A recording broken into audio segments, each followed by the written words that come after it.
મારા વૈભવ સુખ સાબીમાં મારો સહભાગી બની અને નિત્ય આનંદમાં બિરાજે છે. આ છે ભાગવત કથાનું ફળ. અને પછી આગળ લખ્યું છે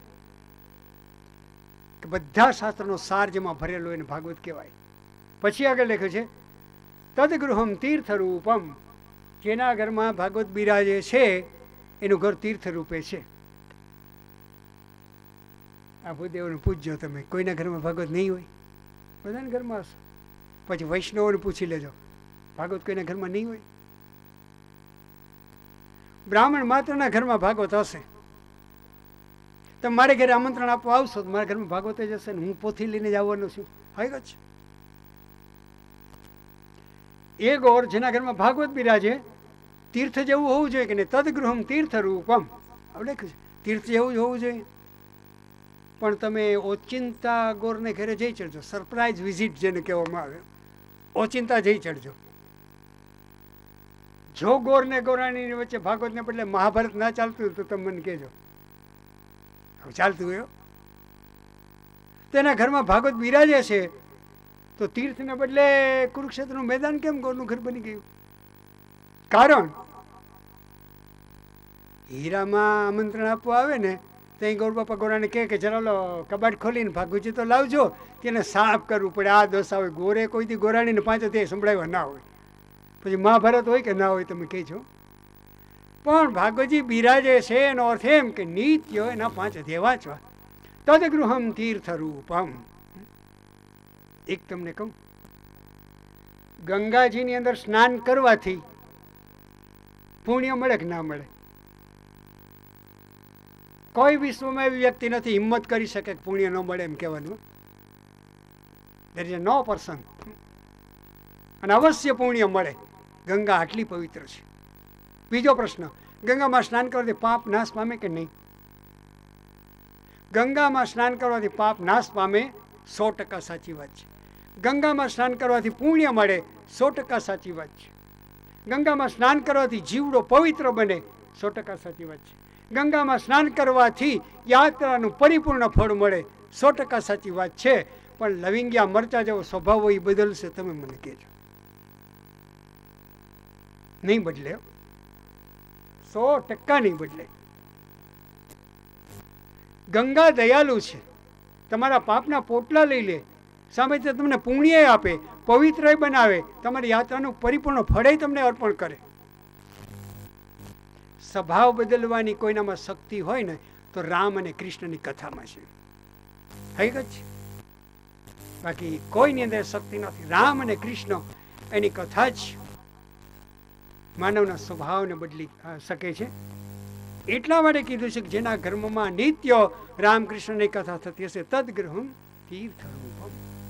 આ ઘર તીર્થરૂપી છે. આવા એ ભાગવતજી એના મહાત્મા સમજાવવા લાગ્યા. એટલે વચ્ચે પ્રશ્ન કર્યો છે સૌનકજીએ બધા બ્રાહ્મણ વચ્ચે કે આટલું બધું ભાગવતજીનું મહાત્મા કેમ વધી ગયું? શ્રવણ કરો. ભૂદેવો સુતપુરાણી બોલ્યા, એકવાર એવું બન્યું, આ ધરતી ઉપર પૂર્વજન્મના જેટલા રાક્ષસો ને દૈત્યો હતા એ માનવને મોટા મોટા રાજા બનીને જન્મવા લાગ્યા. એક બાજુ મગધ દેશમાં જરાસંઘ, સાલ્વ, પૌંડ્રક, વિદુરથ, કંસ, અઘાસુર, બકાસુર, ધેનુકાસુર, શિશુપાલ, આવા બધા પાપી જન્મવા લાગ્યા. ધરતીથી આ બધું સહન થયું નહીં અને ત્રાહી પોકારી ગઈ. બ્રાહ્મણો, ધરતી, ગાય બનેલી ધરતી, ભૂદેવો, ઋષિઓ, દેવતાઓ એને પ્રાર્થના કરી. ભગવાને આશ્વાસન આપ્યું કે કૃષ્ણ બનીને આવીશ. વસુદેવ દેવકીને કેદ કરેલા છે મથુરાની જેલમાં. નંદ યશોદાને બાળક નથી, યશોદાને બાળક થવાનું છે. બધા રાહ જોઈને બેઠેલા છે. આ બાજુ મથુરામાં બધા સૂતેલા છે. જાગે છે વસુદેવ ને દેવકી. સુંદર મજાનો પ્રકાશ થયો, નાનકડું ચતુર્ભુજ બાળક દેખાયું અને વસુદેવ દેવકીએ સ્તુતિ કરી અને જોત જોતામાં બાલકૃષ્ણ બની ગયા.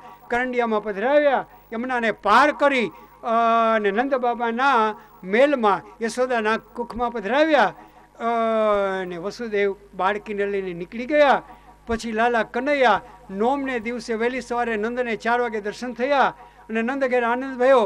બધા ખૂબ નાચ્યા. નોમ, દસમ, 11 3 દી નાચ્યા. 12ને દિવસે શંકર આવ્યા. 13ને દિવસે નંદ બાબા કર આપવા માટે મથુરામાં કંસ પાસે ગયા. 14ને દિવસે પૂતના આવી અને મારી. અને એમ કરતા કરતા પછી તૃણાવર્તને માર્યો, વિટોળાના રૂપમાં આવ્યો, શક્ટાસુરને માર્યો જે ગાડાના રૂપમાં આવ્યો. અને ત્યાર પછી વત્સાસુર, બકાસુર, ધેનુકાસુર, કેસી, પ્રલંબાસુર, વ્યોમાસુર, કાલીનાગ છે એને નાથ્યો. અને 11 વર્ષ 52 દિવસના થયા. ત્યાંથી નાચ્યા, મટકા ફોડ્યા, માખણ ચોર્યું, રાસ રચાવ્યો. અને અક્રૂર તેડવા આવ્યા, મથુરામાં આવ્યા. માચડેથી પછાડી મામા કંસને માર્યો. જરાસંધ સામે લડતા લડતા રણ છોડ્યું, દ્વારિકામાં પધાર્યા. અને ત્યાર પછી પહેલું લગ્ન રૂકમણી સાથે કર્યું. અને પછી બીજું સત્યભામા સાથે, ત્રીજું કાલિંદી સાથે. અને પછી લક્ષ્મણા, ભદ્રા, આમ અષ્ટપટરાણીને પરણ્યા. ભોમાસુરના કેદખાનામાંથી છોડાવી 16,100ને પરણ્યા. એક એકને 10 દીકરાઓ થયા. કૌરવને પાંડવોને વચ્ચે ઝઘડાને ઊભો કર્યો. બધા રજવાડાને વચ્ચે યુદ્ધ કરાવી. અને આ ધરતી પર જેટલા પાપી જન્મ્યા હતા એને મરવી નાખ્યા. અને પાંડવો જેવા પ્રતાપીને રાજગાદી આપી અને પોતાનું યુગ કાર્ય પૂરું કરી અને દ્વારિકામાં આવ્યા. નિજ શયનખંડમાં બિરાજી ગયા અને સંકલ્પ કર્યો કે આ દ્વારિકાની કાંકરી ન રહેવી જોઈએ. થર થર થર ધરતી કાંપવા લાગી. થોડે દિવસે તારા ખરતા હોય એવું જોવા આવ્યું. શરીરને સ્પર્શ થાય તો ગરમ ગરમ લાગે એવો વાયુ આવવા લાગ્યો. સોનાના કાંગરા ટપ ટપ પાણીમાં ખરવા લાગ્યા. સાગર તોફાને ચડ્યો, મોટા મોટા મોજા ઉછળવા લાગ્યા. ગભરાયેલો ઉદ્ધવ આવ્યો કે પ્રભુને બચાવો, આ ડૂબી જશે, આપણો આનંદ ડૂબી જાય. ઉદ્ધવ એમાં આનંદ નથી, મારી અંદરથી બધામાં આનંદ પ્રવેશ કરે છે. એ ડૂબવા માટે જ પ્રગટ થઈ છે, એ મરવા માટે જ જન્મી છે, જેનો નામ એનો નાશ છે.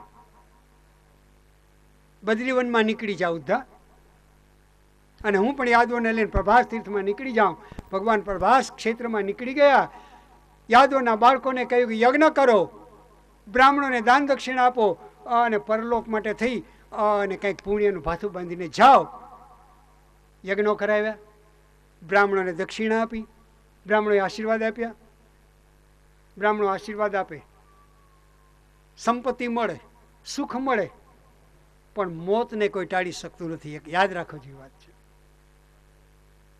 અને પછી બુદ્ધિ બગડી. બ્રાહ્મણને કહો અમે તો રાજકુમારો કહેવાય, અમને તો છૂટછાટ હોય, આપ આજ્ઞા આપો તો થોડું લઈએ, ટેકો પાણી કરીએ. અને શીશામાં લાલ લાલ ઘોડેલું બધે ના પીતા હોય. અન્નમાંથી બનેલી મૈરે નામની મદિરા યાદવોએ પીધી. બુદ્ધિ બગડી, કપાઈ કપાઈને મર્યા અંદર. અને બલદેવજી મહારાજ શેષનાગના સ્વરૂપને ધારણ કરીને પધારી ગયા. કૃષ્ણને થયું કે છેલ્લે છેલ્લે કોઈ સરસ્વતી નદી આટલામાં વહેતી હોય તો સ્નાન કરી લઉં. તમે પ્રાચીને પીપળે જાઓ ને, ત્યાં આમ વળાંક વળે છે નદી. એનો કેટલોક ભાગ પશ્ચિમમાંથી પૂર્વમાં વહે. નદીનો જેટલો ભાગ પશ્ચિમમાંથી પૂર્વમાં વહેતો હોય ને સરસ્વતી કહેવાય, મેજર પાર્ટ. જાજે ભાગે નદી આમ પૂર્વમાંથી પશ્ચિમ તરફ વહેતી હોય, કારણ કે એમનો ઢાળ છે ને સાગર છે. પણ કોઈ જગ્યાએ એવી રચના હોય કુદરતી, આવી સરસ્વતી નદી જેને સ્નાન કર્યું કૃષ્ણએ. એક પીપળાને ટેકે બેઠા અને કૃષ્ણનો વિરહ સહન ન થયો. પાછળથી દોડતે દોડતે ઉદ્ધવજી આવ્યા અને ગંગા કિનારેથી યાત્રા કરવા માટે નીકળેલા મૈત્રેય નામના ઋષિ, એ પણ ત્યાં જોગાનું આવી ચડ્યા.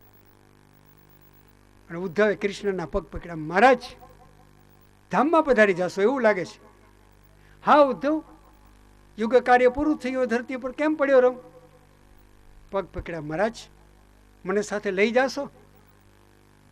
ઉદ્ધવ, કોઈ કોઈની સાથે જન્મી શકતું નથી અને કોઈ કોઈની સાથે મરી નાખી શકતું નથી. જીવડાએ પોતાના પાપ પુણ્યનું પોટલું બાંધી એકલાય જન્મવાનું હોય, એકલાય મરવાનું. છેલ્લે તો નાના સિવાય શું કહું? પ્રભુ, મને કઈ ઉપદેશ આપશો? લે કર પ્રશ્ન. મહારાજ, મોટામાં મોટો સમ્રાટ કોણ? સાંભળ ઉદ્ધવ, આખા સાગર સુધીની ધરતીને જીતે લેવો હોય એ સમ્રાટ નથી, પણ જેણે પોતાના મનને મારીને જીત્યું મોટા મોટો સમ્રાટ છે પ્રભુ. મોટામાં મોટો શ્રીમંત કોણ? અબજો અને ખરવો રૂપિયા જેના બેંકમાં બેલેન્સ હોય ને એ મોટા મોટો શ્રીમંત નથી.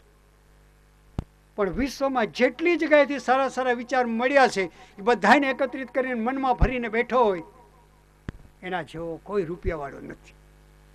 જીવનમાં સાચામાં સાચો મોટો લાભ કયો? પ્રેમ કરીને મારી ભક્તિ કરવી. પ્રભુ મોટા મોટો ભિખારી કોણ? અબજો રૂપિયા બેંકમાં હોય ને છતાં પણ એને રૂપિયા કમાવાની લાયમાં રાતે ઊંઘ ના આવતી હોય એના જેવો કોઈ ઉદ્ધવ ભિખારી નથી. ઉદ્ધવે ઘણા પ્રશ્ન કર્યા. જ્યાં કોઈ ભાગવતનો એકાદ સ્કંદ બન્યો છે એનું વર્ણન થોડું ત્યારે થાય મહાત્મામાં. અને એટલો ઉપદેશ આપ્યો મૈત્રેય લખતા ગયા. ઉદ્ધવ કહે છે પ્રભુ મને કંઈક પ્રસાદી આપો. ભગવાનને ચરણ પાદુકા આપી. લે રામા અવતારમાં ચિત્રકૂટ ઉપર રામજીએ ભરતને ચરણ પાદુકા આપી એવી જ રીતે કૃષ્ણ અવતારમાં પ્રાચીને પીપળે ભગવાન દ્વારિકા નાથે ઉદ્ધવને ચરણ પાદુકા આપી દીધી. મસ્તક પર ધારણ કરી. લે ઉદ્ધવ હવે કઈ? પ્રભુ ક્યાં જાઉં? બદ્રીવનમાં જા. શું કરું? બસ મારું ધ્યાન કર. જપ અને ધ્યાન, જપ અને ધ્યાન, બીજું તારે કઈ કરવાની જરૂર નથી. યજ્ઞાનામ જપી યજ્ઞોસ્મી, કૃષ્ણ ગીતામાં અર્જુનને કહે છે ભગવાનના નામનો જપ કર્યા કરો એના જેવો મોટો કોઈ યજ્ઞ નથી દુનિયામાં. મારા નામનો જપ કરીએ, ધ્યાન કરજે. હા તો મહારાજ મને આપની કૃપાથી મુક્તિ મળશે.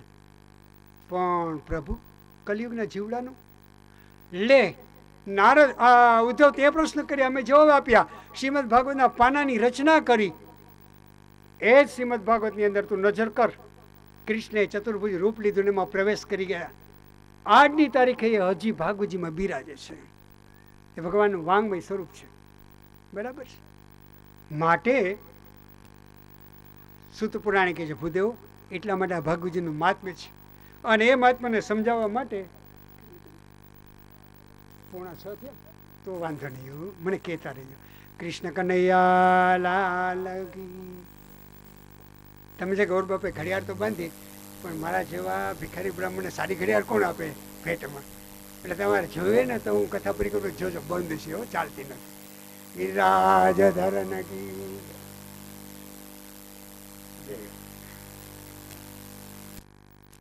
સૂત પુરાણ કહે છે. હવે તમને એક નાનકડો ઇતિહાસ કહું. એક તમને કહું, ટીચર ભણાવતા હોય પછી એક દાખલો કેમ ગણવો એનું સૂત્ર બોલી જાય ટીચર, બરાબર? એ સૂત્રને લગાડીને એક દાખલો ભણાવી આપે પછી સમજાય ને. એક્ઝામ્પલ સમજાવવા માટે એક દ્રષ્ટાંત આપવું જોઈએ. એમ આ સિદ્ધાંત સમજાય એટલા માટે સૂત્રપ્રાણી કે તમને એક દ્રષ્ટાંત આપું છું. પણ દ્રષ્ટાંત નથી, બની ગયેલી ઘટના છે. Is A history. ઇતિહાસ એ પ્રમાણે બનેલું હતું એનું નામ ઇતિહાસ. History is nothing but the record of change. જે વસ્તુ વિશ્વમાં બનતી રહે એની નોંધ લીધેલો જે ગ્રંથ હોય એનું નામ ઇતિહાસ કહેવામાં આવે. અને એ સમજાવવા માટે શું બોલે? અત્ર તે કીર્તયિષ્યામ ઇતિહાસં પુરાતનમ હાનિ પ્રજાયતે. શ્રવણ કરો ભૂદેવ. દક્ષિણ ભારતમાં એક તુંગભદ્રા નદી હતી. તુંગા ને ભદ્રા ભેગી થાય છે પછી એનું નામ તુંગભદ્રા પડે છે. એને કિનારે એક નગર હતું. એ નગરની અંદર એક બ્રાહ્મણ રહેતો હતો. એનું નામ હતું આત્મદેવ. જો બીજાનું દ્રષ્ટાંત આપું તો બધાને દુઃખ લાગે એટલે હું બ્રાહ્મણ છું, બ્રાહ્મણનું દ્રષ્ટાંત આપું, બીજાનું અપાય નહીં. દક્ષિણ ભારતમાં મારું છે. દક્ષિણ ભારતમાં તુંગભદ્રા નદી વહેતી હતી. એને કિનારે એક નગર હતું. નગરમાં એક બ્રાહ્મણ રહેતો હતો. એનું નામ હતું આત્મદેવ. બાપુજી એને ખૂબ વેદ ભણાવ્યો. 25 વર્ષનો યુવાન થયો. લાયક અને સંસ્કારી બ્રાહ્મણની દીકરી સાથે લગ્ન કર્યા. તમને એક કહું, આજે દીકરા દીકરીઓ એકબીજાને પ્રસન્ન કરે છે. એના કંઈ આમ સિદ્ધાંતને રૂપરેખા હોય કે ના હોય? મને ખબર નથી એટલે પૂછું છું.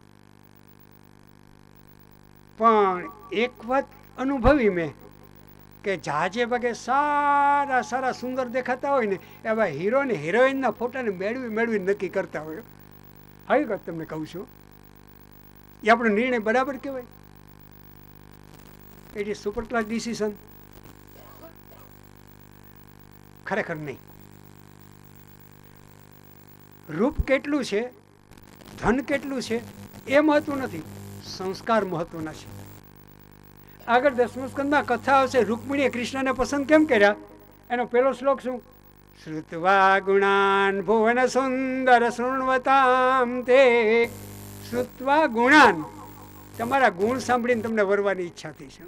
કયો શબ્દ વાપર્યો? બસ રૂકમિણીનો પત્ર વાંચી લેજો, બસ. હકીકત છે. તો ગુણ છે ને એ મહત્વની વસ્તુ છે. તો એટલા માટે આ આત્મદેવ 25 વર્ષનો થયો. સંસ્કારી એક બ્રાહ્મણની દીકરી સાથેના લગ્ન થયા. ગોરનું નામ આત્મદેવ અને ગોરાણીનું નામ, દેશી ભાષામાં કથા કરું, ગોરાણીનું નામ ધુંધુલી. હવે ગોર ને ગોરાણી બેનો તમને પરિચય આપું. પરિચય તો આપવો છે ને. ગોર સંસ્કારી અને ઓછા બોલો, જરૂર પડે તો બોલે, નીતિવાન,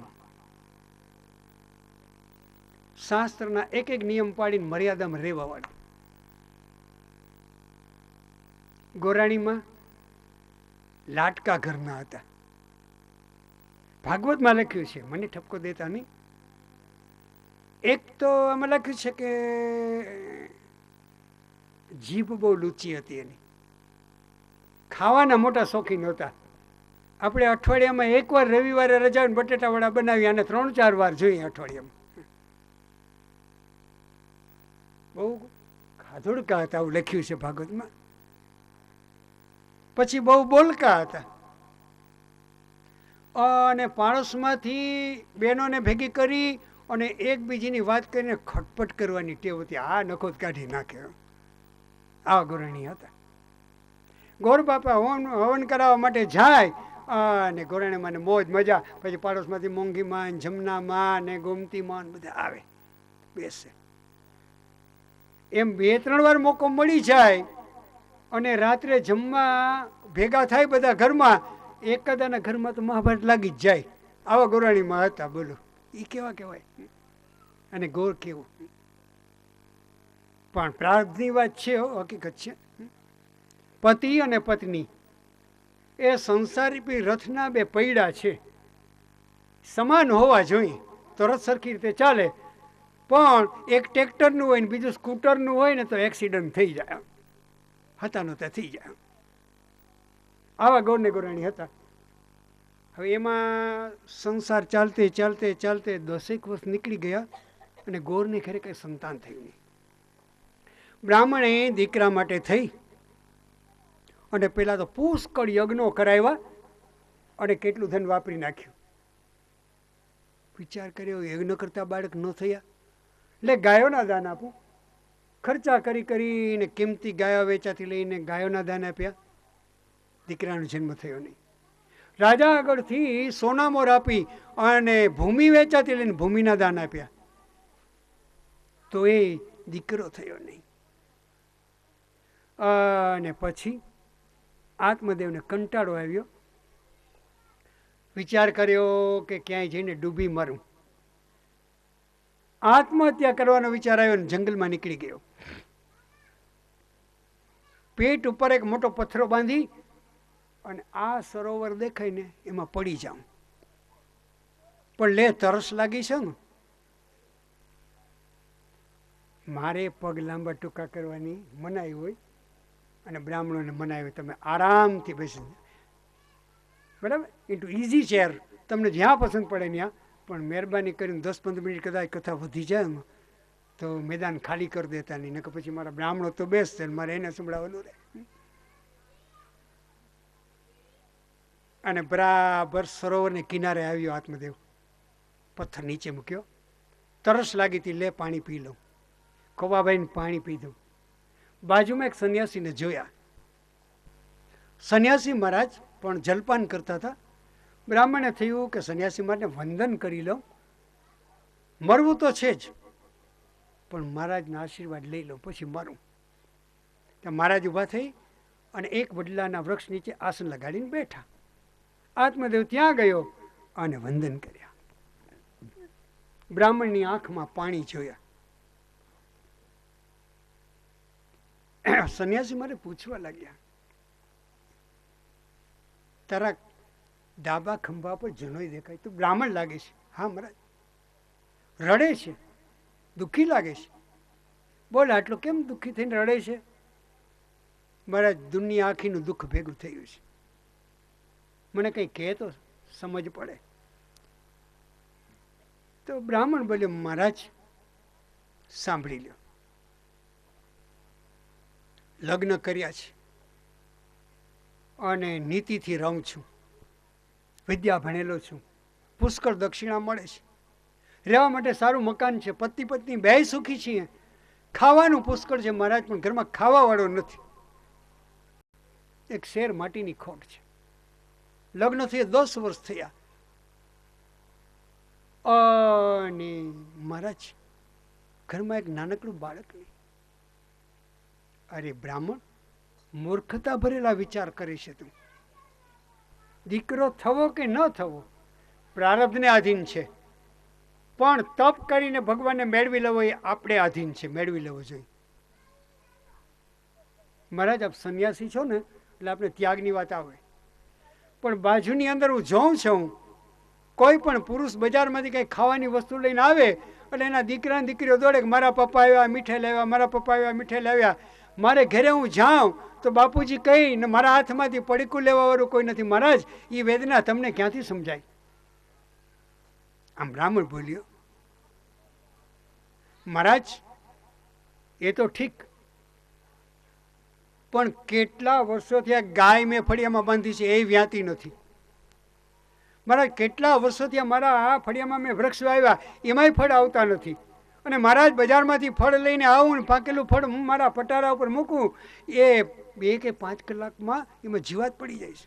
શું મારા પાપ હશે મને સમજાવો. મહારાજ, બ્રાહ્મણ છું, ત્રિકાળ સંધ્યા કરું, સવારે સંધ્યા કરીને નિત્ય તર્પણ કરતો હોઉં અને ઇદમ જલમ તસ્મૈ સ્વધાન મમ આમ કહીને છોડું અને મારા પિતૃલોકમાં બેઠેલા પિતૃના નિશ્વાસ મારા હાથને સ્પર્શ કરે કે અમારા કુળમાં એક આત્મદેવ એવો જાગ્યો કે એને ઘરે સંતાન નથી. કઈ ઉપાય મહારાજ? આટલું બ્રાહ્મણ બોલ્યો. બ્રાહ્મણ મૂર્ખતા ભર્યા વિચાર કરે છે. આવા વિચાર કેમ કરે છે? બાળક થવો ન થવો એ પ્રાર્થના આધીન છે, પરમાત્માને મેળવી લેવો માનવને આધીન છે. આપણે અધીન હોય એ વસ્તુનો આપણે આગ્રહ રખાય. પણ મહારાજ, હું મરીશ પછી મારી પાછળ તર્પણ અને પિંડદાન અને શ્રાદ્ધનો વિધિ કોણ કરશે? બ્રાહ્મણ છે એટલે આવો પ્રશ્ન કર્યો. સાંભળી લે બ્રાહ્મણ, મર્યા પછી દીકરો કેવું શ્રાદ્ધ કરે એની અપેક્ષા રાખવી જ નહીં. અને આજના જમાનામાં તો રાખતા જ નહીં. મરીએ ને પછી આપણી પાછળ ભાગવત બેસાડે ને આપણને મોક્ષ મળે એના કરતાં જીવતે જીવતા સાંભળી લેવું ને વાંચી લેવું અને પ્રભુને પ્રેમ કરી લેવું. હકીકત છે. સંન્યાસી મારે આવું સમજાવે છે. મહારાજ, ત્યાગી છો ને એટલે આપને ન સમજાય. નાનકડું એક બાળક ખોડામાં બેઠું હોય અને બાપમાંથી હાથ ફેરવે અને એને હૃદયમાં જે આનંદ થાય, મહારાજ તમને ત્યાગીને ક્યાંથી ખબર પડે? મને પુત્ર આપો. ચોખ્ખું બોલ્યો, મને પુત્ર આપો, મને દીકરો આપો. આંખ વીચી સંન્યાસી મહારાજે, બ્રાહ્મણ 7 જન્મમાં દીકરો નથી, તને આ જન્મમાં કેમ આપું? મહારાજ, જો પેલો પથ્થર પડ્યો સરોવરની કિનારે, પેટે બાંધી ડૂબી મરવા જ આવ્યો હતો, આપના દર્શન થયા લટકી ગયો, મને રજા આપો. સંન્યાસી મહારાજને થયું કે આટલો આની સાથે સત્સંગ થયો અને બ્રાહ્મણ મરશે, મને દોષ લાગશે. સાંભળી લે બ્રાહ્મણ, તારા ભાગ્યમાં પુત્રનું સુખ નથી. નહીં મહારાજ, મને પુત્ર આપો. ધિક જીવિતમ પ્રજાહીનમ એક શ્લોક લખ્યો છે. ધિક ગૃહમ ચ પ્રજા વિના, ધિક ધનમ ચાન પ્રત્યસ્ય, ધિક કુલમ સંતતિ વિના. જેના ઘરમાં નાનકડું બાળક નથી એના ઘરને ધિક્કાર છે. જેના ઘરમાં નાનકડું બાળક નથી એના કુટુંબને ધિક્કાર છે, એના ધનને ધિક્કાર છે, એના જીવનને ધિક્કાર છે. આમ બોલી ગયો. સાંભળ આત્મદેવ, તારા ભાગ્યમાં પુત્રનું સુખ નથી, છેક તને જિંદગીના અંત સુધી નહીં મળે. પણ હઠ કરે છે અને મને કેટલોક દોષ લાગે તને આપું છું. જોડીમાંથી ફળ કાઢ્યું અને બૃહદારણ્યક ઉપનિષદની અંદર યાજ્ઞવલ્ક્ય મહારાજ જનક વિધિ એને ઉપદેશ આપે છે. એમાં દીકરો ના હોય તો દીકરાને કેવી રીતે આપણે મેળવવો એને માટે એક પ્રકરણ છે, એને પુત્ર મંથ કહેવામાં આવે છે. અને પુત્ર કામેષ્ઠી યજ્ઞની અંદર એના કેટલાક મંત્રોનો ઉપયોગ કરવામાં આવે છે. બરાબર? એ મંત્રોથી પેલા ફળને અભિમંત્રિત કરી દીધું સંન્યાસી મહારાજે, લે આ તારી પત્નીને આપજે. પણ સાંભળ, એમને દીકરો નહીં મળે. તારી પત્નીને કેટલાક નિયમ પાડવા પડશે. એક ભુક્તમ, બપોરે કે સાંજે એને નક્કી કરવાનું 24 કલાકમાં એકવાર ખાવું. તમારી આગળ હું અડધો કલાક પહેલા બોલી ગયો, ગોરાણીમાં બહુ ખાધડકા હતા અને સંન્યાસીમાં આવો નિયમ આપ્યો, એક ભુક્તમ. હા મહારાજ, મારા ઘરવાળા નિયમ પાડશે. પછી હૃદયમાં દયાને ધારણ કરવી. સાંજે સુવે એટલે પાડોશમાં બધે તપાસ કરી, કોઈ ભૂખું સુઈ રહેતું નથી ને એને ઘરે સીધું પહોંચાડવું. ભલે મહારાજ, જેવી આપની આજ્ઞા. ત્રીજું સાંભળી લે, બાળકનો જન્મ થાય ને તારા પતિનું દૂધ પીતો બંધ થાય ત્યાં સુધી અસત્ય નહીં બોલાય, નહીંતર બાળક તને સુખ નહીં આપે. ભલે મહારાજ. પછી આગળ કહે છે, કોઈ પણ પારકી પંચાયત કરીને ખટપટ નહીં કરાય પતિ પત્ની બંનેથી. હા મહારાજ, બધું બે માણસો નક્કી કરી લેશું. ફળ આપ્યું, લઈ જા. લઈને આત્મદેવ ઘેરે આવ્યો. હરખમાં ને હરખમાં ગોરાણીને વાત કરી. ગોરાણીમાં એ કબાટ ઉપર મૂક્યું. ગોર બાપા કોઈનું હોમ હવન કરાવવા ગયા અને પાછળથી ગંગામાં જમનામાં બધા ભેગા થઈ ગયા અને સાંજ પડે તો કોકના ઘરમાં લાગી જાય ને આવી બધી ખટપટ ચાલુ કરી. એમ કરતાં કરતાં બધાને ઘરનું કામ હોય તો બહેનો જવા માંડ્યા. અને એ જ ગામમાં ધુંધુલીની સગી બહેન રહેતી હતી. એ છેલ્લે રહી કે બે બહેનો નિરાતે વાતો કરી. એટલે ધુંધુલીએ એની બહેનને કીધું, જોને આ તારા બનેવી દીકરો નથી, દીકરો નથી, દીકરો નથી. અડધું ધંધો તેજુરીમાંથી ખાલી કરી દીધું. મેં કીધું દીકરો ન થાય તો પાટમાં પડ્યો, હવે રામ રામ કરો, કેટલું ધન વાપરી નાખશો. જા ગોરાણીમાંનો સ્વભાવ. એમાં હમણાં સાધુડાની પાછળ પડી ગયા છે. કોઈ સાધુ આગળથી પાકેલું ફળ આવે કે મંત્રેલું છે ખા, તારે ત્યાં દીકરાનો જન્મ થઈ જશે. એટલે ધુંધુલીની બેને કહ્યું તો ખાઈ જા ને, પણ એમાં તને વાંધો શું છે? હવે કાંઈ સાધુ થોડા એવા સાચા હોતા હશે આજકાલના. અરે પણ સાધુ સાચા નહીં હોય તો એની ખાતરી થઈ જશે ને સાધુ સાચા હશે તો તું દીકરાની માં બની જઈશ. તારે તો બે હાથમાં લાડવો છે. એટલે ધુંધુલી શું બોલી કે ફળ તો ખાઈ જાઉં, ન કરે નારાયણ. અને સંન્યાસી સાચા હોય અને ઉદરમાં બાળક આવે તો ભલે ને આવે બેન, દીકરાની માં બની જઈશ. પછી એ અંદર ગર્ભનો વિકાસ થવા લાગે, ઉદર વધવા લાગે. અને મેં જોયું છે કે ખોરાક ઘટી જાય, ઘણી બહેનો દુબળી પડી જાય. ઘરને મને ખાવાની બહુ ટેવ. એટલે આવું બોલવા લાગ્યા. પછી મારાથી બેન ખવાય નહીં તો હું દુબળી પડી જાઉં. અને એમાંય જો લૂંટારો બહુ હમણાં ગામમાં પડે અને કોઈ ધાડ પડે લૂંટારીને તો હું કેમ દોડીને ભાગી શકું. એમાં એવડી બાળકનો જન્મ નજીક આવે એટલે તારા બનેવી એની બહેનોને તેડાવે. નનાંદા શબ્દ વાપર્યો છે અમે નણંદ માટે. અને ખરેખર નણંદ ના હોય ને જીવન અધૂરું કહેવાયો. અને જીવન ઘડાય નહીં, એકાદી તો રાખવી જ. અને એ નણંદબા આવીને ઘરમાંથી બધું લઈ જાય. અને આ ઉંમરે દીકરાને જન્મ આપું.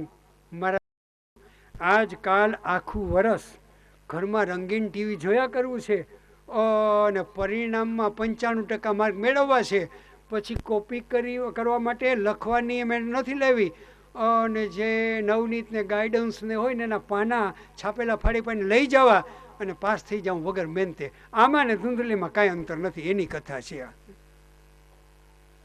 દીકરાની માં થવું છે ને 9 મહિના દીકરાને ઉદરમાં ધારણ નથી કરવો.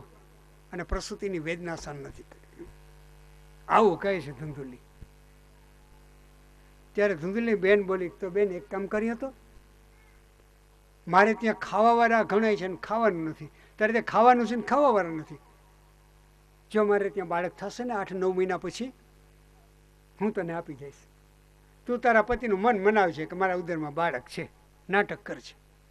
એક તમને કહું અને ભાઈઓ સામે જોઈને કથા કરું કે નાટક કરવામાં ઘણી વખત ભાઈઓ કરતાં બહેનો વધી જાય. તમે કોઈને ખરખરે જાઓ ને એટલે બૈરાવને હારે લઈ જ જવાય, તમને રોવું નહીં આવે. બાકી બહેનો ખૂખવો મોટી ને એટલે ભલભલાને આંખમાં પાણી આવી જાય. હકીકત છે. આવું નાટક આવડે આવે હું. એટલે તમે નાટક કરજો અને ગોરનું મન મનાવજો કે ભલે. તો પછી આ ફળ કોલી ગાયને કઈ વાછરડું નથી ને એને ખવડાવી દો, સંન્યાસી મહારાજની કસોટી થઈ જાય. આવું નક્કી કર્યું ને ગાયને ફળ ખવડાવ્યું અને ધીમે ધીમે ગોરાણી માએ નાટક ચાલુ કર્યું. અને પાડોશમાંથી બેન ગોરબાપાને કહેવા માંડ્યા, જો ગોરાણી મને સારા દિવસો છે, તમે દીકરાના બાપ બનો, અમે તો કોઈ દીકરી નહીં ને તમારા ગોરાણીમાં દીકરાનો જન્મ થાય તો બહુ બહુ સારું, અમે વધાઈ આપીએ. આમ કેવા લાગ્યા. 9 મહિના કેટલાક દિવસો ગયા. ગોરાણી માએ નાટક કરીને ઢોલિયો ઢાર્યો અને પાડોશમાંથી બહેનો આવીને ઓસરીમાં સૂઈ ગયા કે હજી બાળકનો જન્મ થવાને વાર હશે. અને રાત્રે બરાબર ગામમાં એ ધુંધુલીની બેન રહેતી હતી, એને દીકરાને જન્મ આપ્યો. કરંડિયામાં લઈને આવી, ગોરાણી મને આપ્યો. આમ નાળ લટકતો હતો ને બાળક રડતું હતું. અને કેટલુંક રત્ન ને માણેક લઈને નીકળી ગઈ અને બેનો અંદર ગયા તો ગોરાણીમાંના ખોડામાં બાળક. અને ગોરબાપા ઢોલિયો ઢારીને ફળિયામાં સૂતા હતા, જગાડ્યા. અને બરાબર પૂર્વ દિશામાં અજવાળું થયું, દિવસ ઉગવા આવ્યો. ગોરને સોનાનો સૂરજ ઉગ્યો, નાચવા લાગ્યો. બ્રાહ્મણોને બોલાવીને ગાયોના દાન દેવા લાગ્યો. અને ધુંધુલીનો દીકરો હતો, એનું નામ પડ્યું ધુંધુકારી. ગાયને જે ફળ ખવડાવ્યું હતું એને ખરેખર વાછરડું થવું જોઈએ, એને બદલે બાળક જન્મ્યું. ફક્ત એના 2 કાન ગાય જેવા. અને એને પોતાનો દીકરો માનીને જાતકર્મ સંસ્કાર કરાવ્યા અને એનું નામ પડ્યું ગોકર્ણ. નહોતા ત્યારે એકે નહોતા થયા, એટલે 2 દીકરા થયા, ધુંધુકારી અને ગોકર્ણ. પણ કપટનું હોય એ સુખ ના આપે, યાદ રાખજો. હકનું હોય એ સુખ આપે. ધીમે ધીમે મોટા થવા લાગ્યા. બાપુજીએ 2ને જનોઈ આપી અને વેદના મંત્ર ભણાવવા લાગ્યા. પણ પેલો ધુંધુકારી વારે વારે બાપુજી સામે ગુસ્સો કરીને નીકળી જાય. જંગલમાં જઈ અને ધનુષ બાણ મેળવા શિકાર કરવા લાગ્યો. ભીલના બાળકો સાથે દોસ્તી કરી, કુસ્તી કરે, નાના નાના બાળકોને પાણીમાં ફેંકી દે, મદિરાપાન કરવા લાગ્યો, જુગાર રમવા લાગ્યો, વ્યભિચારી બન્યો. જેટલા દુર્ગુણ વર્ણવવું ને લખ્યા એટલા બોલવા એ જરૂરી નથી, પણ જેટલા જેટલા દુર્ગુણ હોય ને એટલા બધા એમ આવી ગયા. અને ગોકર્ણ જ્ઞાની બન્યો. વારે વારે જુગારમાં પૈસો હારી જાય, વારે વારે પૈસો હારી જાય. એમ કરતે કરતે કરતે ઘરમાંથી ધન ખલાસ થયું. અને બાપુજી સાથે એક દિવસ ઝઘડો કર્યો. બાપુજી ધન આપો. ક્યાંથી આપું બેટા, હતું એટલું તો તું જુગારમાં હારી ગયો. નહીં, હજુ પણ તમે પટારામાં કે જમીનમાં દાટીને રાખ્યું છે. હું થોડી વારમાં બહારથી શિકાર કરીને આવું, જો બાપુજી મને ધન નહીં આપ્યું તો પિતા અને પુત્રને ઝઘડો થશે. બાપ સામે થઈ ગયો દીકરો અને નીકળી ગયો. એકાંતમાં બેસી અને બાપ આત્મદેવ રડતો હતો. બરાબર બાપ આત્મદેવ રડતો હતો અને એવે સમયે ત્યાં ગોકર્ણ આવ્યા.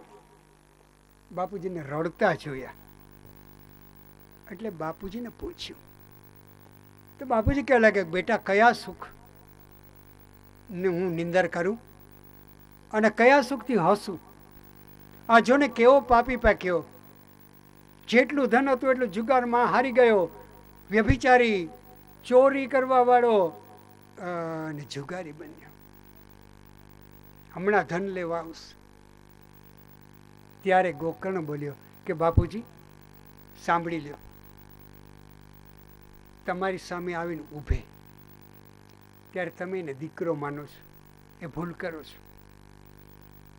દીકરો એ દીકરો નથી ખરેખર, એ તો બધા લેતી દેતીનો સંબંધ છે. જેમ ભયંકર ચોમાસાની અંદર નદીમાં પૂર આવે, નાના ને મોટા લાકડા તણાતા આવે, એક ઠોકર લાગે તો ભેગા થાય અને બીજી ઠોકર લાગે તો જુદા પડી જાય. એમ કાળના પ્રવાહ તણાતો તણાતો આવે, એમાં પતિ પત્નીના રૂપમાં, દીકરા દીકરીના રૂપમાં એવી રીતે બધા મળી જાય. ઠોકર લાગે કાળની, જુદા પડી જાય. દીકરો બાપને ઉપદેશ આપે, કેટલો સુંદર પ્રસંગ કહેવાય, વિચાર કરો. વોટ એ સુપર ક્લાસ ચેપ્ટર. અતિ ઉત્તમ ઉત્તમ પ્રકરણ કહેવાય કે દીકરો બાપને ઉપદેશ આપે. અને બાપુજી, આ શરીરમાં છે શું? હાડકા, માંસ, રુધિર, લોહી અને પાસ ને પરુ ને ગંદી જગ્યા. સારું છે કે ભગવાને ઉપર ચામડી આપી એને, બાકી શરીર જોવું ગમે? શરીરની ઉપર જો ભગવાન ચામડી ન આપે તો માણસને માણસનું શરીર જોવું ન ગમે. આવું બધું અંદર ભરેલું છે. અને એને મારો દીકરો, મારો વાલો, મારો ધંધોકારી કરી કરીને તમે મમતાની ગાંઠ વાળી બાપુજી છોડી નાખો. આમ બોલ્યો. અને એના માટે સુંદર મજાના બે શ્લોક છે. દેહે સ્થિમાંસ રુધિરે વિમતિમ ત્યજત્વં જાયા સુતાદિષુ સદા મમતામ વિમુંચ. પશ્યાનિશં જગદિદં ક્ષણભંગનિષ્ઠં વૈરાગ્ય રાગરસિકો ભવભક્તિનિષ્ઠઃ. ધર્મં ભજસ્વ સતતં ત્યજ લોકધર્માન સેવસ્વ સાધુ પુરુષાન જહિ કામ તૃષ્ણા. અન્યસ્ય દોષ ગુણ ચિંતનમાસુ મુક્ત્વા સેવા કથા રસમહો નિતરામ પિબત્વં. પિતાજી, ધર્મં ભજસ્વ સતતમ ત્યજ લોક ધર્માન. લૌકિક મારો દીકરો, મારી પત્ની, એ ધર્મનો ત્યાગ કરી દો.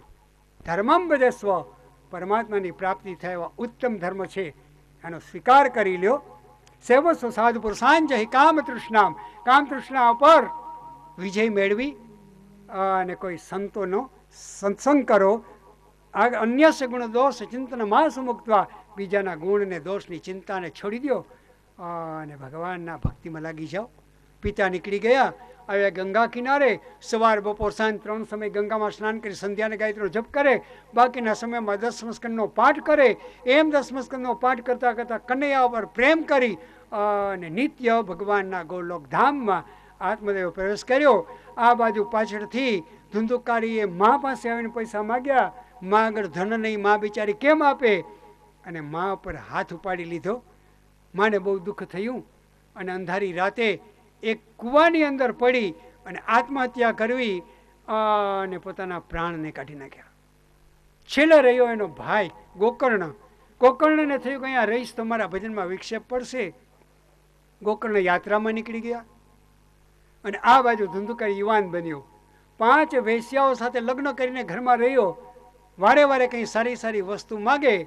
સમયનો ખ્યાલ કરીને તમને થોડી ઝડપથી કથા કહું. અને બરાબર એક દિન રાજાના ભંડારમાં ચોરી કરી. 2-3 વર્ષ ક્યાંય ચોરી કરવી નહીં. ઘરેણા બધા ઘરે લાવ્યો. 5 પત્નીઓ વિચાર કર્યો કે રાજાના ભંડારમાં ચોરી કરીને આવ્યો છે, નક્કી રાજાના સિપાહી આપણને પકડશે, સજા થશે. શું કરશું? શિકાર કરવા નીકળી ગયો અને પાછળથી નક્કી કરી નાખ્યું કે એનો પૂરો કરી દઈએ. કેવી રીતે પૂરો કરશું? એક બોલી કે ખાવાનો શોખીન છે જબરો, સ્વાદિષ્ટ ભોજન બનાવો, ખૂબ ખવડાવો. તો બીજી ચાલાકતી બોલી, હું ખોડામાં માથું લઈને સેવા કરીશ. પછી ત્રીજી બોલી કે હું ગાડીઓ બનાવી રાખું એક સિંચણનો.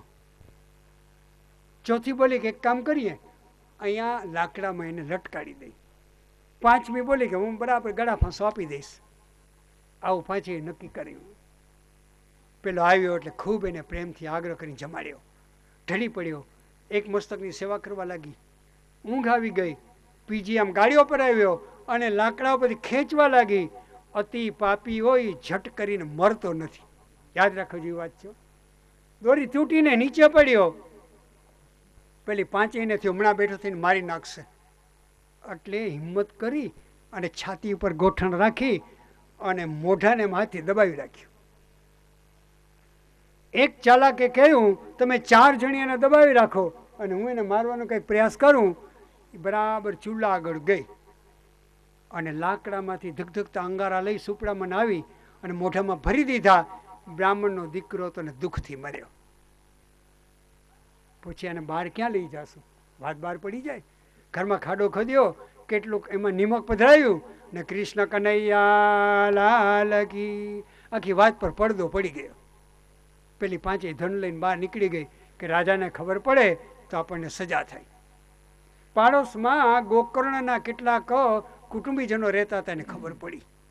યાત્રા કરવા ગયા અને જોગાનું જોગ ગયાજીની અંદર એને ગોકર્ણ મળી ગયા.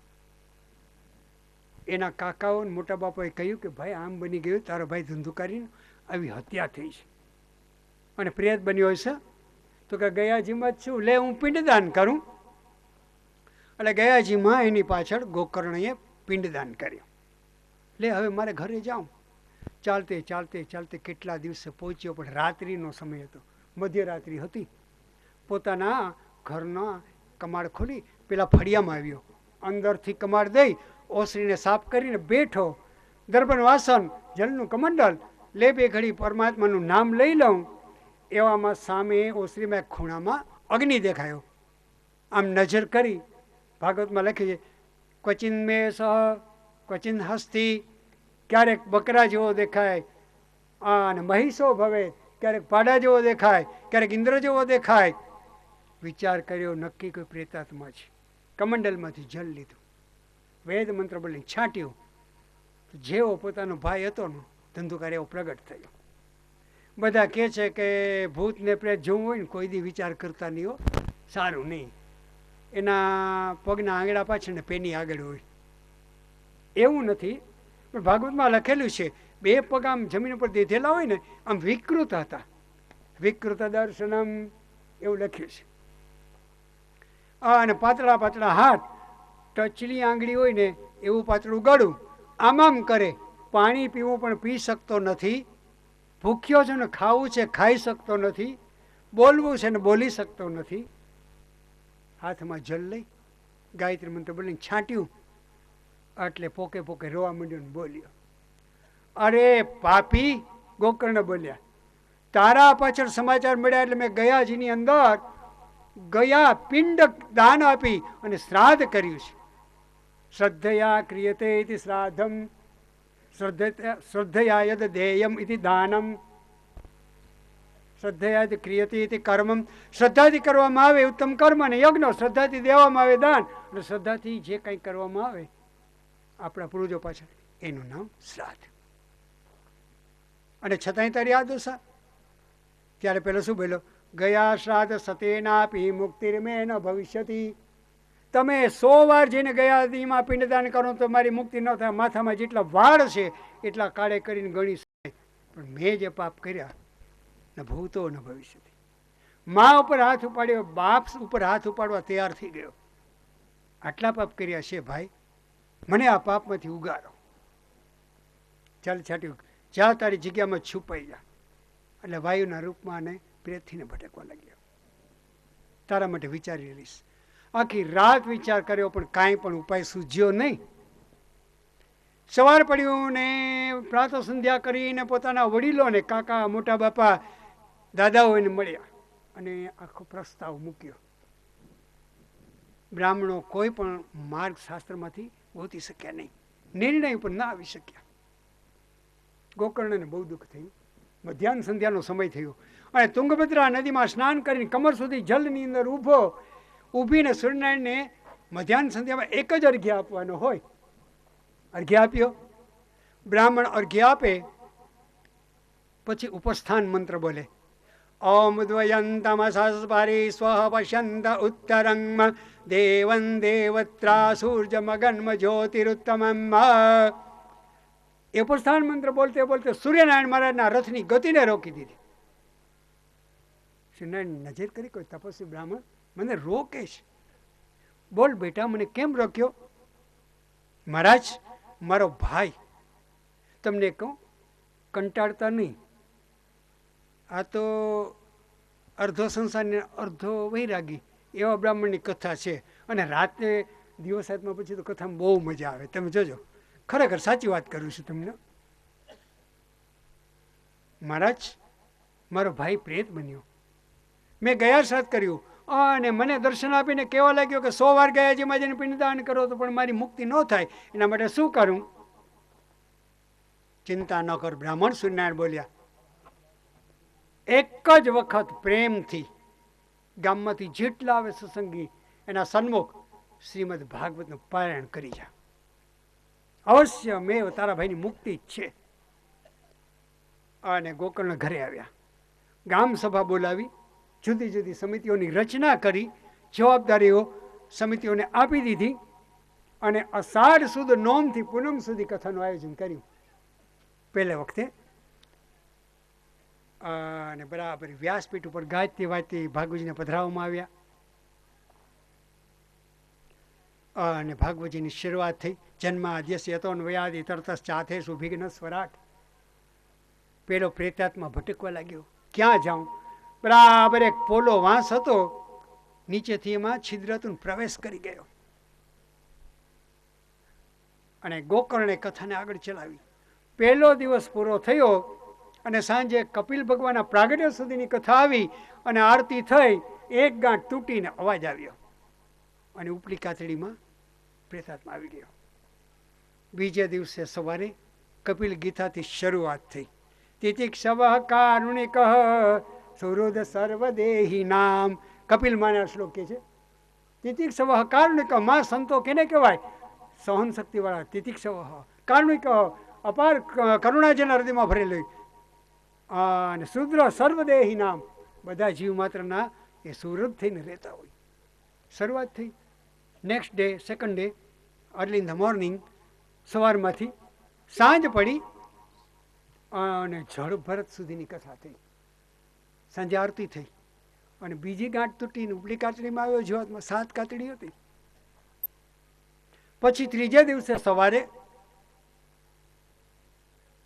જળ ભરતની કથા પછી ભરતવંશી રાજાઓની કથાની શરૂઆત થઈ અને આગળ વધતે વધતે પંચમ સ્કંદ ને 28 નરકોનું વર્ણન પૂરું થયું. ષષ્ઠમ સ્કંદની શરૂઆત થઈ. અજામિલાખ્યાન આવ્યું. ત્યાર પછી દક્ષ પ્રજાપતિના તપશ્ચર્યાનું વર્ણન થયું. નારીજીના શાપથી એના દીકરાઓએ સંન્યાસ લીધો ને એક દીકરો ન થયો. 60 દીકરીઓ થઈ. 10 ધર્મા, એમાંથી 10 ધર્મને પરણાવી, 2 કૃષાશ્વને, 2 અંગીરાને અને 4 તાક્ષણ નામના કશ્યપને. 16 દીકરીઓ થઈ. ત્યાર પછી 27 ચંદ્રમાને પરણાવી અને 13 કશ્યપને પરણાવી. એમ કરીને 60 દીકરીઓને પરણાવી. એના વંશ આગળ વધવા લાગ્યા અને ત્યાર પછી વૃત્રાસુરની કથા આવી. એ પરિણામ પૂરું થઈને પૂર્વજન્મે ચિત્રકેતુ રાજાની કથા આવી અને ત્યાર પછી પુંસવન વ્રત અને 49 વાયુ એ દીતિમાના ઉદરથી પ્રગટ તેની કથા આવી. ષષ્ઠમ સ્કંદ પૂરો થયો. સપ્તમ સ્કંદની શરૂઆત થઈ ને બોલવા લાગ્યા છે બરાબર ગોકર્ણ. સમઃ પ્રિય સુહૃદ બ્રહ્મન ભૂતાનામ ભગવાન સ્વયં ઇન્દ્રસ્યાથે કથમ દૈત્યાન અવધિદ્વિષમો યથા. પ્રહલાદ ચરિત્ર શરૂ થયું. હિરણ્યકશિપના જુલ્મ એની કથા આવી. પછી પ્રહલાદનો જન્મ અને પ્રહલાદનું ચરિત્ર આવ્યું. એમ 10 અધ્યાય પૂરા થયા. નૃસિંહ ભગવાનનું પ્રાગટ્ય, હિરણ્યકશિપને વિદારી નાખ્યો. આકાશમાંથી દુંબેમાંથી દેવતાઓ પુષ્પની વૃષ્ટિ કરવા લાગ્યા અને ત્યાર પછી પ્રહલાદની રાજગાદી પર સ્થાપન કરી. નૃસિંહ ભગવાન અંતર ધ્યાન થયા. છેલ્લા 5 અધ્યાયની અંદર નારદ યુધિષ્ઠિરને ગ્રસ્તોના ધર્મ કહે. સપ્તમ સ્કંદ પૂરો થયો અને ત્રીજા દિવસની સાંજ પડી. નૃસિંહની આરતી થઈ અને ત્રીજી ગાંઠ તૂટી અને ઉપલી કાતરીમાં જીવતમાં આવ્યો. આગલે દિવસે નેક્સ્ટ ડે, જો હું દિવસની સંખ્યાની ગણતરી ભૂલી જાઉં ને તો આવું બોલીશ, તમે સમજી લેજો, તમારા મનમાં ગોઠવતા જાજો. ને બરાબર અષ્ટમ સ્કંદથી શરૂઆત થયો. મન્વંતરની કથા ચાલુ થઈ. સ્વયંભૂ મન્વંતર પૂરો થયો. શત્રુપા અને મનુ તપ કરવા ગયા. દશરથને કૌશલ્યા થવા માટે, જેને કરીને રામ જન્મે. ત્યાર સારોચિસ મનુ, ત્યાર પછી ઉત્તમ, તામસ, રૈવત, ચાક્ષુષ, વૈવસ્વત, એક પછી એક મન્વંતરની કથા આવવા લાગી. અને એમ કરતાં કરતાં કરતાં તામસ મન્વંતરની અંદર ગજેન્દ્ર મોક્ષની કથા આવી. ત્યાર પછી ચાક્ષુષ મન્વંતરમાં સમુદ્ર મંથનની કથા આવી અને વૈવસ્વ મન્વંતરમાં વામનજીના પ્રાગટ્યની કથા આવી અને છેલ્લે મત્સ્યનારાયણની કથા આવી. અષ્ટમ સ્કંદ થયો પૂરો અને ત્યાર પછી આવ્યો 9મો સ્કંદ. એમાં 24 અધ્યાય. પહેલા 12 અધ્યાયમાં સૂર્યવંશનું વર્ણન અને રામનું સંક્ષેપમાં ચરિત્ર. પછીના 12 અધ્યાયમાં ચંદ્રવંશનું વર્ણન, સંક્ષેપમાં કૃષ્ણ કથા અને 9મો સ્કંદ પૂરો થયો. 10મો સ્કંદની શરૂઆત થઈ. કથિતો વંશ વિસ્તારો ભવતા સોમ સૂર્યયો રાજ્ઞાં ચોભયવંશ્યાનામ ચરિતમ પરમાદભૂતમ. અને 3 અધ્યાય ગયા. ચોથાની અંદર કંસના જોર જુલ્મની કથા, અને 5મા અધ્યાયની અંદર ભગવાન કૃષ્ણના પ્રાગટ્યની કથા. અને ચોથો દિવસ પૂરો થયો. સાંજે કૃષ્ણની આરતી થઈ, ચોથી ગાંઠ તૂટી અને જીવાત્મા ઉપરની કાતરીમાં આવ્યો. અને સવારમાંથી કનૈયાના ચરિત્રની શરૂઆત થઈ. કંસેન પ્રહિતા ઘોરા પૂતના બાલઘાતિની શિશુંચાર નિઘ્નંતી પૂર ગ્રામ વ્રજાદિશુ. અને પૂતના ચરિત્રે શરૂઆત કરી. સાયંકાળે ગૌધન લીલા સુધીની કથા કરી. અને પછી ભંવર ગીતનો પ્રસંગ આવ્યો. અને સાયંકાલની 5મા દિવસની આરતી થઈ. ગાંઠ તૂટી 5મી જીવાત્મા આગળ આવ્યો. અને બરાબર 6ઠે દિવસે રૂકમિણીના વિવાહની કથા આવી. રૂકમિણીના વિવાહ થયા. અને પછી ભગવાન અષ્ટપટરાણીને પરણ્યા, 16,100 પરણ્યા, 10 દીકરાઓ થયા. કૌરવ પાંડવો વચ્ચે ઝઘડો થયો. રાજસુ યજ્ઞનું વર્ણન આવ્યું, સુદામાનું ચરિત્ર આવ્યું. અને 10મો સ્કંદ પૂરો કર્યો. 11 સ્કંદ છે એના 5 અધ્યાય નાનો યોગેશ્વરની કથા થઈ. 6ઠા દિવસની સાંજ પડી, આરતી થતી હતી અને બરાબર 6ઠ્ઠી ગાંઠ તૂટી અને જીવાત્મા ઉપરની કાતડીમાં આવ્યો. અને લાસ્ટ એન્ડ ફાઇનલ ડે, છેલ્લે દિવસે સવારમાંથી કથા શરૂ થઈ. ભગવાન દત્તાત્રેય મહારાજના 24 ગુરુઓ હતી. બરાબર. અને 11 સ્કંદ એના બાકી રહેલા 21 અધ્યાય પૂરા થયા. 12 સ્કંદ આવ્યો. એમાં 4 પ્રકારના પ્રલયનું વર્ણન, 4 પ્રકારના યુગનું વર્ણન, 3જા અધ્યાયમાં ભૂમિગીત, અને 4થા અધ્યાયમાં 4 પ્રલયનું વર્ણન, 5મા અધ્યાયમાં પરીક્ષિતના ભયનું નિવારણ, 6ઠ્ઠા અધ્યાયની અંદર પરીક્ષિતના મોક્ષની કથા, 7મા અધ્યાયમાં જન્મે જે છે એના સર્પયજ્ઞનું વર્ણન, 8, 9 ને 10 માર્કંડ ચરિત્ર, 11મા અધ્યાયમાં સૂર્યનારાયણના 12 વ્યૂહનું વર્ણન, 12મા અધ્યાયની અંદર હુંડીની કથા. એમ કરતે કરતે કરતે કરતે 12 સ્કંદ પૂરો કર્યો. પરીક્ષિતનો મોક્ષ થયો. 7મો દિવસ પૂરો થયો અને છેલ્લી ગાંઠ હતી ઉપર તૂટી અને એમાંથી સાક્ષાત દેવ બની અને ધુંધુકારી બહાર આવ્યો. હાથ જોડ્યા, ભાઈ ધન્ય છે તમારા જેવા ભાઈને કે મારો ઉદ્ધાર કર્યો. ધન્ય છે ભાગવત કથાને કે મારો પ્રેતપણામાંથી ઉગાર્યો. અને વિમાનમાં બેસીને ગયો. વિમાનના પાર્ષદોને પૂછ્યું ગોકર્ણએ કે બધાની મુક્તિ કેમ ન થઈ? કે સાંભળો, કેટલાક કથાઓની અંદર આવ્યા હોય પ્રમાદથી આળસથી સાંભળતા હોય કે ગોરબાપા ક્યારે છોડે, કેટલાકનું રસોડામાં ચિત્ત જાય કે ફરાળમાં ફરાળી પેટીસ હશે કે ફરાળી કઢી હશે, આવું હોય. પ્રમાદ એને સુતમ હતમ, આળસથી જે આપણે સાંભળ્યું એ નકામું છે. વ્યગ્ર ચિત્તો હતો જપ, અને ચિત્ત વ્યગ્ર હોય અને જે જપ કરી નકામો છે. સંદિગ્ધો હતો મંત્ર, અને સંશય હોય ને ગુરુના મંત્રનો જપ કરીએ એનાથી બેકાર છે. પાત્ર વિનાનું દાન બેકાર છે. વૈષ્ણવ વિનાનો પ્રદાસ બેકાર છે. પવિત્ર ભૂમિ વિનાનું શ્રાદ્ધ બેકાર છે. પતિવ્રતા નારી વિનાના ગ્રસ્થાશ્રમ બેકાર છે. આમ બધું કહેતા ગયા. એમ જે પ્રેમથી કથા નથી સાંભળતો એનું શ્રવણ પણ બેકાર છે. અને ત્યાર પછી ગોકર્ણએ ફરીવાર શ્રાવણ મહિનામાં અંજવાળી નોમથી પૂનમ સુધી કથાનું આયોજન કર્યું. ગામના બધા લોકોને વ્યવસ્થિત સમજાવીને લાયક બનાવ્યા. કથાની પૂર્ણાહુતિ થઈ. જેટલા શ્રોતા એટલા વિમાન આવ્યા. બધા વૈકુંઠમાં ગયા અને ગોકર્ણને તો ભગવાન ગોલોકમાં પધરાવી ગયા. આવી દિવ્ય કથા છે. 6ઠ્ઠા અધ્યાયની અંદર ભાગવતજીના એ કથાની અંદર જે નિયમ પાડવામાં આવે એનું વર્ણન છે. તમે આગળ સંક્ષેપમાં કરી જાઓ. એક તો શ્રીમદ ભાગવતની કથા જેણે કરવી હોય, વિવાહે યાદૃશમ વિત્તમ તાદૃશમ પરિકલ્પયે, તો જો ભાગવતજી કે હું તમને એટલો ખર્ચો કરવાનું કહેતો નથી. યાદૃશમ વિત્તમ વિવાહે, દીકરીના લગ્નમાં કર્યા પર સિક્કેનો જેટલો ખર્ચો થાય એમ હોય.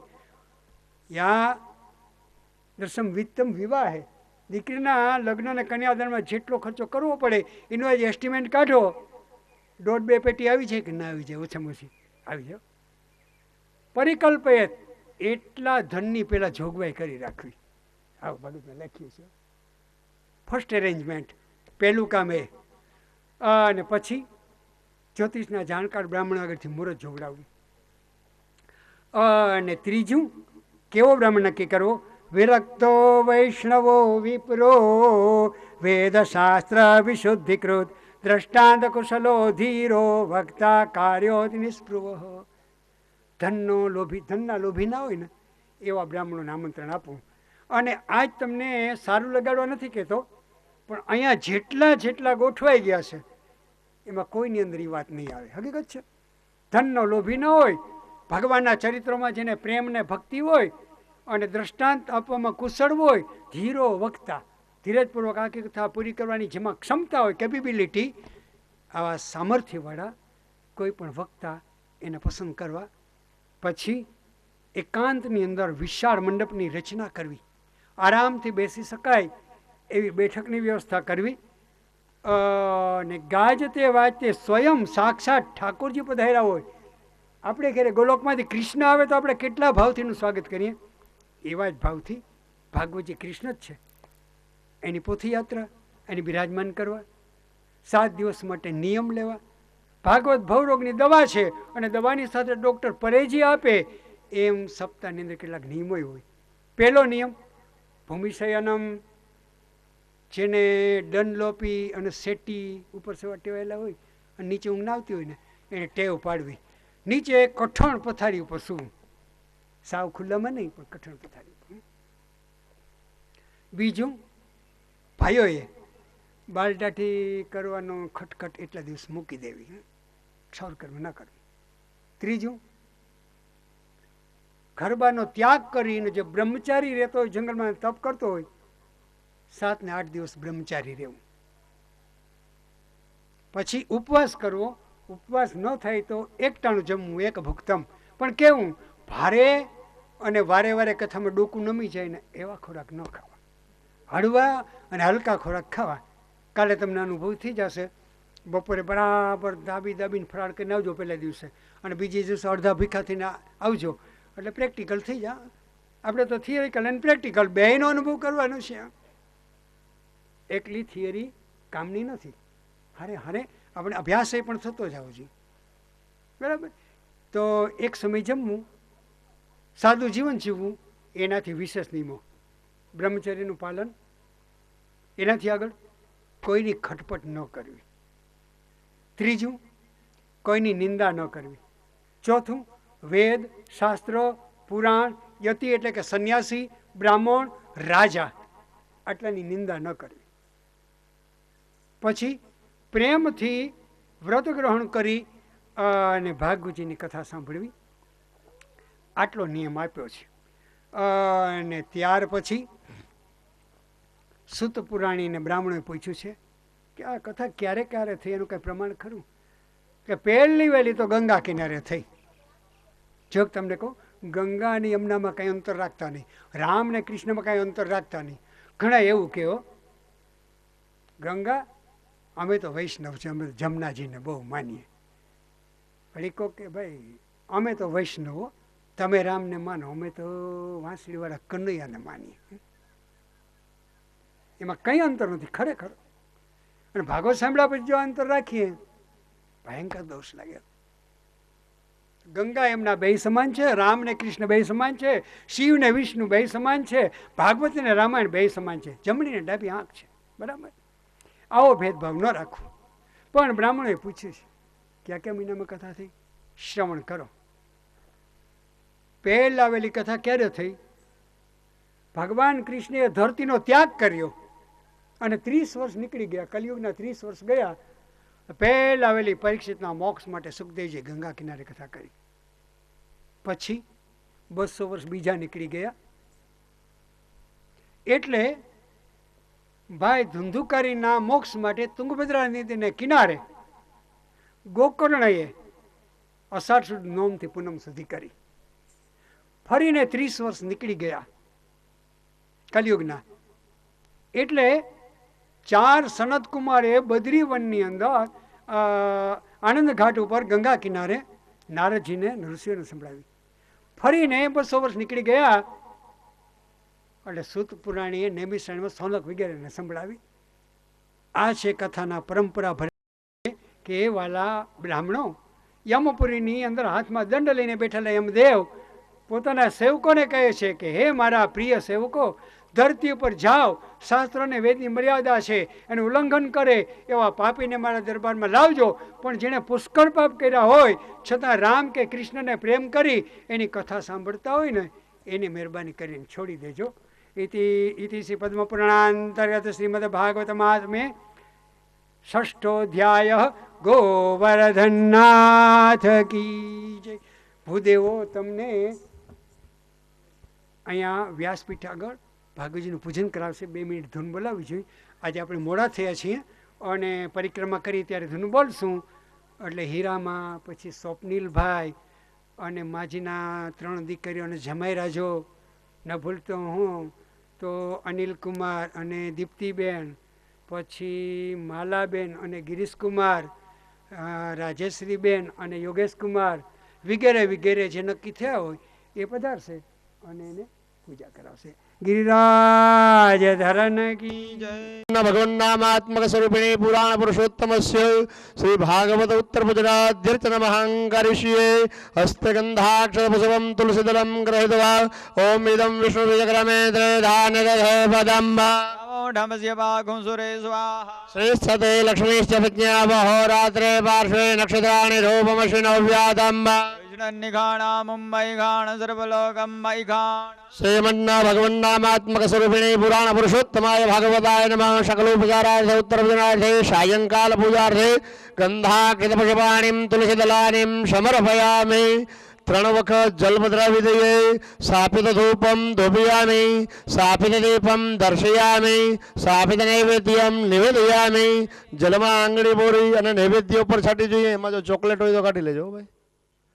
નૈવેદ્યમ જલેન સંપ્રોક્ષ્ય, જલમાં આંગળી બોરી જેવા સામગ્રી ઉપર જલ છાંટી દઈએ.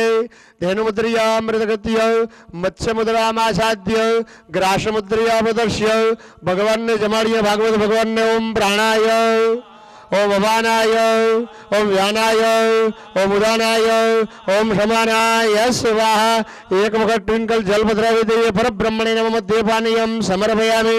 ફરી પાછા ભગવાનને પ્રેમથી ભાવથી આગ્રહ કરીને જમાડી. ઓમ પ્રાણાય, ओम अवानाय, ओम व्यानाय, ओम उदानाय, ओम समानाय स्वाहा. आंख बंद કરી 2 હાથ જોડી 12 વખત મનમાં બોલી જઈએ. ओम नमो भगवते वासुदेवाय, ओम नमो भगवते वासुदेवाय, ओम नमो भगवते वासुदेवाय, ओम नमो भगवते वासुदेवाय, ओम नमो भगवते वासुदेवाय, ओम नमो भगवते वासुदेवाय, ओम नमो भगवते वासुदेवाय, ओम नमो भगवते वासुदेवाय, ओम नमो भगवते वासुदेवाय, ओम नमो भगवते वासुदेवाय, ओम नमो भगवते वासुदेवाय, ओम नमो भगवते वासुदेवाय. 4 વખત જલ પધરાવી દઈએ. ઉત્તરાભોષણમ, હસ્ત પ્રક્ષાલનમ, મુખ પ્રક્ષાલનમ, મુખે આચમનીયમ, કરોદ્વાર્થ નમસ્કારાન સમર્પયામિ. ફલ મુખવાદ તાંબૂલમ હિરણ્ય